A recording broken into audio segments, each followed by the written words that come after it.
Day 3 of the Kailash Parikrama begins long before sunrise. At Zutupuk Monastery, where the great Tibetan saint Milarepa is said to have meditated, pilgrims quietly prepare for the final leg of their journey.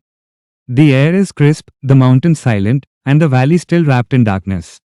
With the first sounds of movement, small beams of torchlight begin to appear, one by one, piercing the night. These lights, carried in the hands of pilgrims, look like stars fallen to the earth, moving steadily through the valley floor. Step by step, the line of pilgrims advances, each light guiding the next, creating a living chain of devotion in the silence of the Himalayas. The only sounds at this hour are simple and pure: the crunch of footsteps on the rocky path, the muffled chants of Om Namah Shivay, and the soft, continuous murmur of the river that flows beside the trail. This river, a companion through much of the journey, seems to sing along with the pilgrims, reminding them that even in darkness, there is always guidance and flow. The atmosphere is different from the steep challenges of the previous day. Here, the difficulty is not in climbing, but in surrendering to silence. The long shadows, the biting cold, and the slow pace create a space for reflection. Many pilgrims walk inwardly at this hour, revisiting the memories of the past 2 days, the sacred faces of Mount Kailash, the trials of Dolmala, and the blessings of Gaurikund. Slowly, the eastern horizon begins to glow. The dark sky softens to deep blue, then to a faint silver, as the first hint of dawn approaches. The torchlights, once the only source of guidance, begin to fade in brightness against the coming day. The mountains, which were hidden in shadow, now begin to reveal their outlines, their snow peaks catching the first golden rays of the sun. In this moment, the silence of the Himalayas is transformed. What was once a night of endurance now becomes a morning of promise. The journey continues, not only toward Darshan, but toward completion, fulfillment, and gratitude.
On the final stretch of the third day of the Kailash Parikrama, a breathtaking sight unfolds.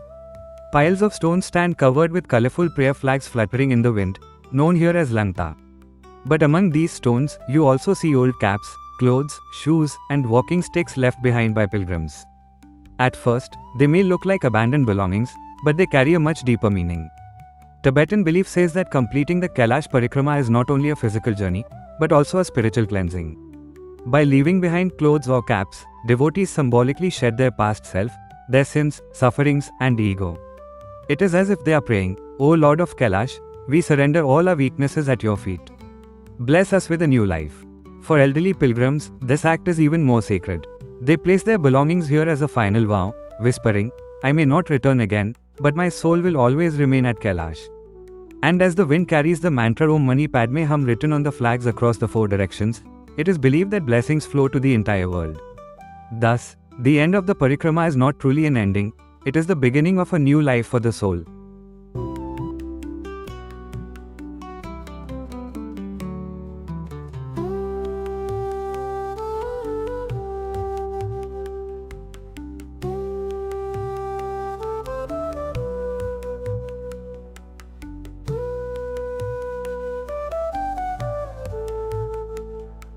As we complete the holy parikrama of Mount Kailash, we realize that this journey is not merely about walking these sacred paths. Every step taken around this divine abode cleanses the soul, washes away lifetimes of karma, and fills the heart with devotion. The end of the parikrama is not truly an ending, it is the beginning of a new chapter in life, a spiritual rebirth. These 3 days of parikrama are more than a pilgrimage, they are a sacred transformation, where the soul surrenders, awakens, and finds peace in the presence of Lord Shiva. Thus, the journey that begins with faith concludes with blessings, reminding us that Kailash is not just a mountain, it is the eternal source of life, liberation, and divine energy.